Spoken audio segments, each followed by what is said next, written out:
Hi, I'm Karen Manna, a fixed income investment strategist with Federated Hermes, and you're watching Taking Stock.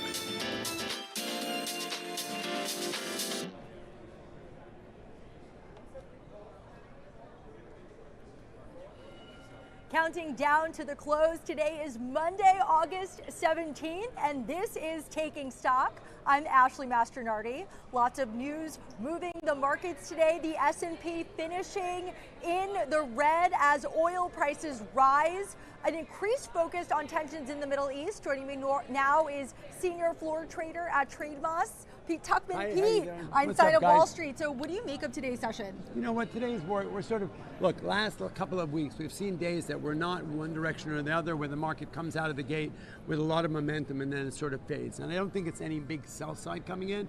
I kind of think we end up just engaging this oil trade, where the oil is up and the market's down. Once we start engaging what's happening in the Middle East, it's a straight up oil up and SPY down trade. And so, you know, over the weekend, I mean, weekends tend to be a time where everybody's sitting around and watching the news, and the news loves to pound this catastrophism type of approach with what's happening in the Middle East. Not that it's not a catastrophe, I agree it is, but it's a matter of what keeps people sort of focused. And so we've been coming in Mondays, Tuesdays, we've often been that way, and the market gets a little bit tired. No big sell sides coming in. This is not a major down day in anywhere. If you look at the advances versus declines, we're basically 50-50, so it's kind of a rotational day, but definitely the overriding factor is oil up a couple dollars, putting pressure on the market. Back to you.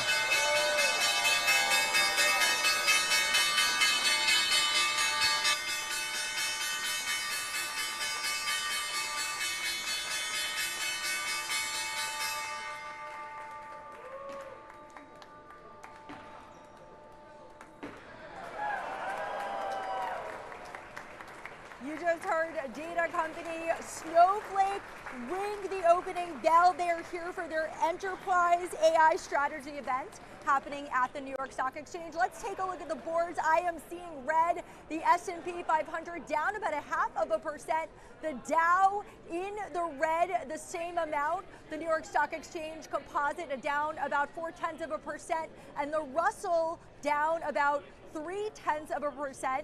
Joining me now is Jay Halffield. He's the CEO and CIO at Infrastructure Capital Advisors. Jay, welcome to the New York Stock Exchange and to Taking Stock.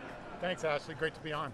All right, so you are saying that inflation is cooler than headlines suggest. Why do you have that hot take? Well, we actually think that the Fed chair is going to switch us away from PC core to CPI, because if you really look at it, what they put out is just complete fantasy. In fact, they say portfolio management inflation is 21%. I wish that were true, then I'd be making 21% more. So we actually are very bullish about inflation and think as soon as the Strait reopens, the Fed will start looking at rate cuts. You're also looking into shelter data. For our viewers who aren't familiar with that, could you define what that is? And you say that it's flawed. Why do you have that perspective? Other than portfolio management, the perspective is, first of all, they wait 6 months. So it's like we were reporting on the close 6 months ago. So they just randomly don't update it every 6 months. And then they use renewing rents, so those are delayed. So for instance, the CPI says that shelter inflation is 3.4%. We use sources from this thing called the internet, and they're down year over year, not in New York City, by the way, but nationally. And so it massively overstates inflation. Can you break down what shelter data is for our viewers? It's just a fancy way of saying rents. Rent, okay, rent data. Okay, and you say the most recent CPI print takes a rate hike off the table. Why do you have that perspective? Well, so if you look at CPI, which again is the right one to look at, not PC. PC uses made up numbers.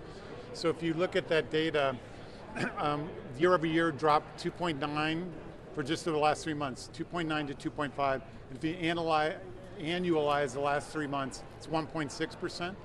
So that would actually be data that would support a cut. Now there's a bunch of hawks that want to demonstrate their independence from the presidents, so they're not going to cut, but they have zero argument for making an increase at this point. And you say you doubt the validity of the PCE numbers. Why do you have that take? Well, that 70% of it is this another fancy word, imputed. imputed is a way of saying made up. So it's not actually, the weightings aren't what consumers pay, and the numbers they provide are fantasy. So in other words, when rates go up, the inflation they measure goes up because they say that bank accounts, the cost of a bank account is related to the interest. So they're simply estimating numbers that aren't real. CPI, or except for shelter, is really a real number. So that's what you should look at. That's what the Fed should look at, corrected for shelter. And we think these task forces are going to concur with that. And if you look carefully, the Fed chair has already suggested that we would switch from PCE to CPI. All right, and what does this all mean for investors? Well, we have an 8100 target in the S&P, which is decent upside from here, but it kind of makes sense we'd flatten out. If the strait reopens and this data starts to come out and we get these corrections, we could get much lower rates, and our upside target is 9,000 on the S&P. That's about 13% from here. So it's really a great market to be invested in, particularly as we get this better inflation data. All right, Jay Hatfield, CEO and CIO of Infrastructure Capital Advisors, thanks for joining us on Taking Stock. Thanks, Ashley, that's All great. right, we're gonna take a walk to the NYSE notables. I was checking Polymarket earlier. The first thing on Polymarket was, what will the Fed do in September? The Fed, of course, they don't meet in August, but the next meeting is on September 15th. They will give their decision on the 16th. 71% think that there will be no change in interest rates. 30% see a rate hike of 25 basis points, and 1% think that there will be a rate cut. This is in line with our internal tracking tools that we use to report on the Fed here at the New York Stock Exchange. We're going to go to the NYSE notables. First up is Coherent, ticker symbol COHR. It is up more than 7% on the day. It's a photonics and laser tech company. It's in focus after reporting more than $2 billion in quarterly revenue, driven by AI data center demand. What else? The company says data centers accounted for 79% of revenue, guiding for $2.4 billion in revenue this quarter. And next up is NextGen Energy, ticker symbol NEX. This is a Canadian uranium developer. It is surging almost 4%, 3.5%. The company confirmed it's in active talks with mining giant BHP about a potential investment in its Rook I uranium project. NextGen is looking to raise $1 billion to develop the project, which has officially broken ground, and these talks are coming after uranium demand is getting a boost from growing interest in nuclear power, including to meet the massive energy needs of AI data centers. And earlier today, FinTech TV lead anchor Remy Blair sat down with Anmol Madden of Radiant Graph to discuss how AI is being incorporated in healthcare. Take a look. Well, we talk about artificial intelligence and how it will shift industries and change industries. But when we're looking at healthcare, where do you see the biggest opportunities right now? Yeah, and I mean, I'll go off and say, I think healthcare is probably the biggest opportunity for AI in many ways. And it's 17, 18% of our GDP. Our costs keep going up 7% year on year. In fact, with the early AI, kind of the initial innings of AI that we're seeing right now in healthcare, costs are going to go higher with AI, not lower. Those are all the predictions. We still have an access shortage in the country. We still have, Medicare and Medicaid that are unsustainable, which we pay for as taxpayers in many ways. And I think consumers are rewarding for better experience. So I think the market is on the cusp of a big shift.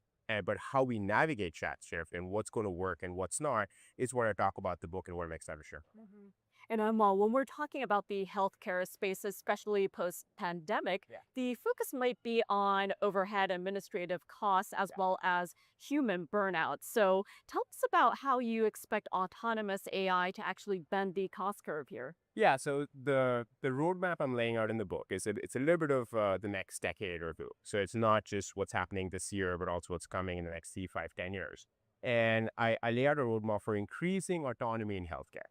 And now that's going to sound very scary to many of your viewers, including to all of us here, right? But you think of healthcare, it's one of the last few industries where the experience of healthcare is what I call in kind of level one, which is basically it's sort of, the diagnostic decisions, the treatment decisions, the care support that's being given, care management is still done by humans. Slowly, we will see that getting more and more automated. Certainly, the technologies are in that direction. I think there's a lot of business questions to be answered. There's a lot of regulatory safety questions to be answered and mapped out. But as we see that, it could translate into healthcare finally being deflationary, which we have not seen in healthcare, right? You've always seen the cost go up. So finally being deflationary. And so finally the cost of care going down and the access and the quality of care continuing to kind of stay steady or even improve, right? So I think that's the roadmap that I talk about. But I think the technology is kind of leading the curve. And by the way, this isn't just healthcare. You've seen this with, most recently with the legal profession. There's like Harvey and Legora and all these other companies doing interesting things there. So a lot of traditional industries, a lot of established industries, professional industries are seeing this. And so I think about how we navigate that is what I talk about in the book. And I think it's a 2-year, 3-year, 5-year, 10-year journey. It's not a 18-month journey necessarily. Yeah, and Amal, you're here at the New York Stock Exchange, and when we're talking about healthcare, it's a highly regulated industry, just like financial services. So how do you separate the hype from the sustainable moats? Well, sadly, isn't that the billion-dollar question, right? And I wish we could all separate the hype. I think the thing that I would caution folks about healthcare is building lasting companies in healthcare, similar imagine to financial services, takes time. Yeah. Right. And so part of what we're seeing in the Valley is, people coming in and having massive valuations and massive rounds and raising a lot of money. And in fact, I joke with my investors is I'm probably the only founder in their portfolio who's asked for a lower valuation than others, because I think what people are missing is just because the technology is new doesn't mean that the adoption cycles aren't still kind of old school, right? You still have to work with the same health systems or health plans. You still have to work with the same procurement processes. So I think that's one constraint. The other constraint I'll call out is, kind of looking for real world use is really crucial. And so what's the impact? What's the evidence? What's the outcomes with real patients? Not just like a prototype, but do you have research or evidence that shows this actually drives better care or better care outcomes? I think that's a lot of what has to be proven out and will take time in healthcare. Yeah, and finally, before I let you go, I do want to get your perspective on executive readiness here as well as legacy infrastructure. Yeah. So what should C-suite leaders be doing today? Yeah, I think there's a gap in C-suite thinking right now, which is you're coming in and saying, we already some AI. I know what it is. And then there's a set of activity happening. And I think the biggest thing that I talk about in the book is in the short term is really think about, what is the impact on your processes and workflows? What can you make an argument to kind of improve or make better? Healthcare is not like enterprise SaaS or retail, right? I mean, most of healthcare runs on like 2-5% margins. And so the way you think of technology investment in healthcare has to tie to what's the short-term kind of map for outcomes and impact, and where do you partner or where do you sort of leverage versus building everything in-house. And so I think those are a couple of things that healthcare executives are going to have to think differently from say their peers in financial services or broader enterprise software. Well, Amal, I appreciate your time. Thank you so much for weighing in today and sharing your perspective as well as your insights. Thank you, Abby. Thank you.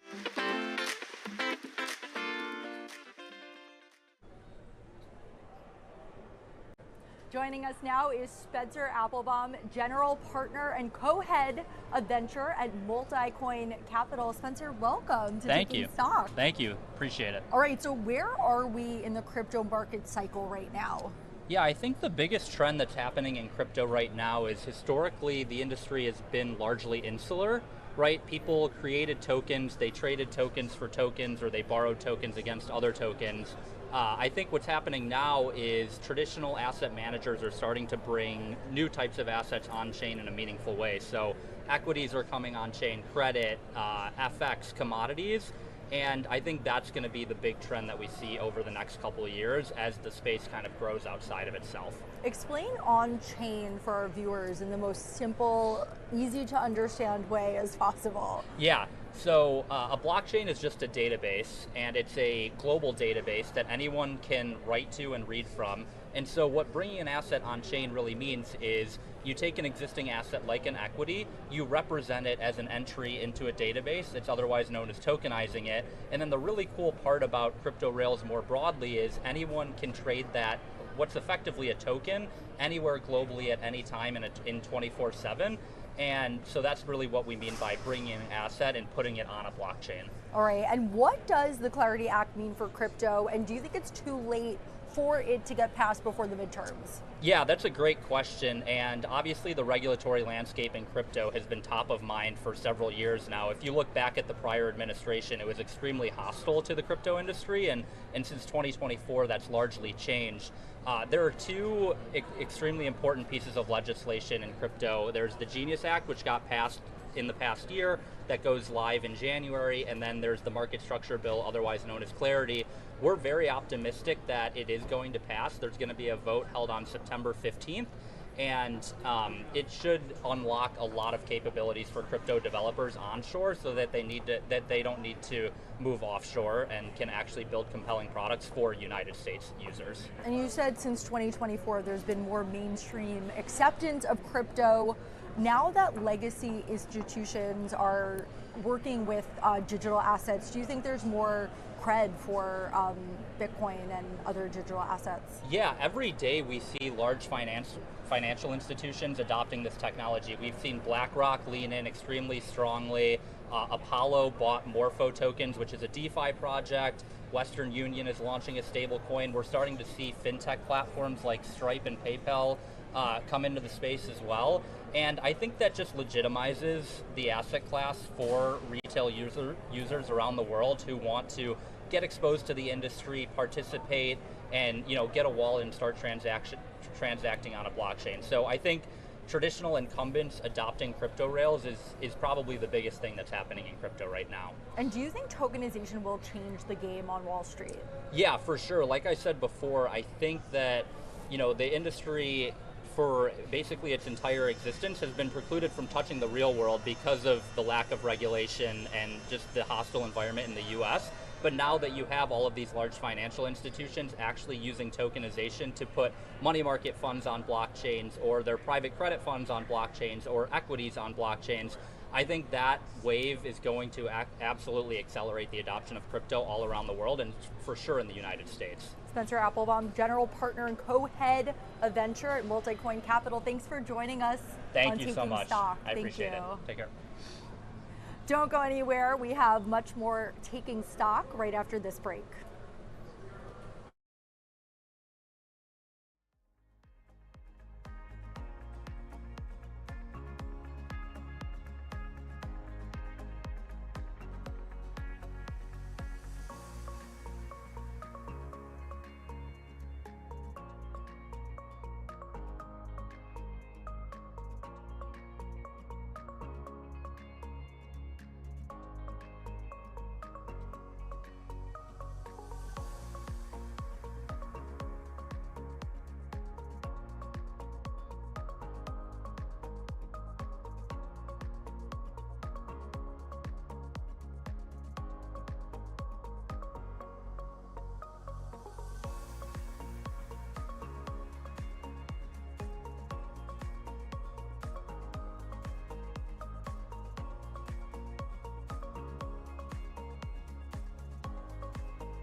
Time now for a few fintech, crypto, and AI headlines. The crypto majors all in the green, all up. Next up, Michael Saylor's strategy selling about $334 million of its own stock last week, using the proceeds to help fund dividends, buybacks, and boost its cash reserve. And finally, Austria's financial regulator is fining crypto broker Bitpanda about $81,000 for violating the EU's new crypto rules, marking the country's first penalty under MiCA. Now, the NYSE's Anna Mello breaks down the history of the iconic New York Stock Exchange sounding block. Take a look. A distinctive sound can elicit strong memories that last for hours or even a lifetime. Those following finance with their ear to the ground will readily recognize the sound of a tolling bell and a gavel strike as representing the close of global capital markets, a soundscape unique to the New York Stock Exchange. The New York Stock Exchange has been striking a gavel at the close of trading since 1817, first to signify the end of trading one single security, and today signifying the end of the entire trading day. Countless gavels have struck this exact same sounding block since 1890, which is before women had the vote, before the first manned flight, and even before sliced bread. This sounding block has witnessed countless stories, and here are just a few. The sounding block began its career during the Second Industrial Revolution. Steam power fueled progress. Railroads and canals connected the country, and Edison's light bulb filled America with a warm electric glow. Originally from its perch upon the bell podium, the sounding block oversaw a seething mass of humanity in swallowtail coats and stovepipe hats, belting out the cacophonous din of open outcry trading. As the steam age raced ahead, heavy industries like railroads raced to list their securities, brokers raced to meet demand, and the New York Stock Exchange's first permanent home raced towards obsolescence. To make way for both broker and technology, the New York Stock Exchange's first permanent home was demolished in 1901 in order to make room for its current home. As brokers shed their Victorian garb in favor of double-breasted sports coats and bowler hats, the New York Stock Exchange christened its new home on April 22nd of 1903. The sounding block was placed upon the freshly hewn marble of the bell podium, where it has remained ever since. A decade later, World War I sent global financial markets spiraling in panic. All foreign markets had closed as of July 30th of 1914, and the New York Stock Exchange quickly followed suit, closing the next day and beginning our longest ever closure. When America entered World War II 23 years later, the sounding block witnessed an even greater seismic shift. With nearly 1,000 members of the trading floor community off fighting for democracy, trading floor jobs were filled by women for the first time, starting in 1943. Those soldiers lucky enough to return came back to an America well equipped for growth, as increasing consumer demand, surging product development, and ample disposable income generated an economic boom and a bull market that lasted for 8 years. 2 decades later, the sounding block had a box seat view to the upheaval of the 1960s. As men shed their wool suits in favor of synthetic fabrics, the New York Stock Exchange shed its status as an all-boys club. Active in the securities industry since 1954, Muriel Siebert was attracted by the egalitarian nature of the trading floor, where a broker's compensation was determined by ability and not by gender. On December 28th of 1967, Siebert was admitted as the first woman to own a seat on the New York Stock Exchange. 3 years later, another barrier fell when Joseph Searles II became the exchange's first black member. Even before joining the New York Stock Exchange on February 12th of 1970, Searles had enjoyed an impressive career, playing professional football for the New York Giants, as well as acting as an aide to New York City Mayor John Lindsay. At the dawn of the information age, stock trading had remained mostly unchanged since the sounding block began its career in the 1890s. Each auction was held verbally, and to an outside observer, the floor appeared completely unaltered between 1929 and 1979. But in 1979, the view changed dramatically, with the installation of over 15,000 pounds of computer equipment, all supported by a massive superstructure at the top of the trading floor. The personnel working beneath continued to change their look with the times, swapping out their patterned polyester suits as the CRTs around them changed to flat screens. Today, the New York Stock Exchange runs the last stock trading floor, utilizing a hybrid trading model unique among its peers, utilizing electronic trading technology in tandem with the human element. And with an active trading floor, the sounding block remains in use and is struck at the end of every trading day. Without a pen, a sheet of paper would remain blank. Without nails, a house would fall to the ground. And without a sounding block, the strike of a gavel would be inaudible. This humble object has been struck at every closing ceremony for over 100 years, loyally serving one single purpose: to shepherd the global capital markets, the New York Stock Exchange.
Welcome back to Taking Stock. Today in startups, raises, and rounds. First up, Harvard's endowment disclosing a $2.2 billion stake in SpaceX, making the newly public aerospace company its largest single U.S. stock holding. Next up, NVIDIA is committing up to $105 billion to support OpenAI's massive new data center campus in Ohio as the AI startup scores up to 8 gigawatts of computing capacity. And finally, AI dictation startup Whisper raising $280 million in a Series B, led by Menlo Ventures, valuing the company at $2.2 billion. Money 2020 Scarlett Sieber is back with Jargon Translator, where she puts compliance finance terminology into language anyone can understand. Take a look.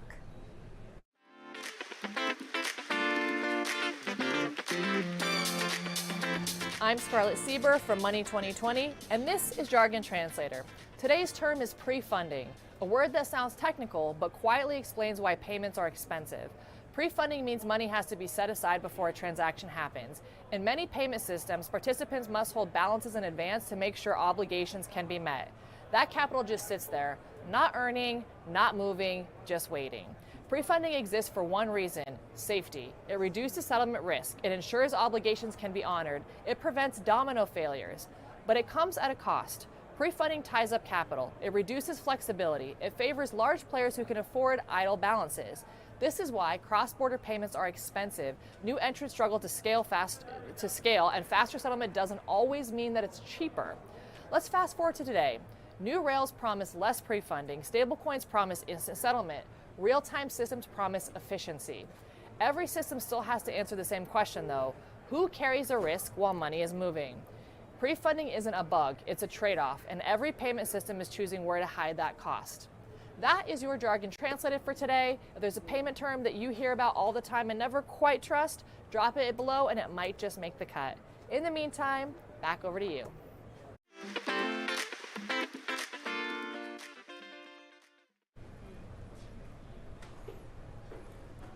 That's going to do it for Taking Stock tomorrow on Wall Street. I will be hosting NYSE Live along with Kristen Scholler. We will be counting you down to the opening bell at 9:30 Eastern. You can tune in on streaming platforms at 9 a.m.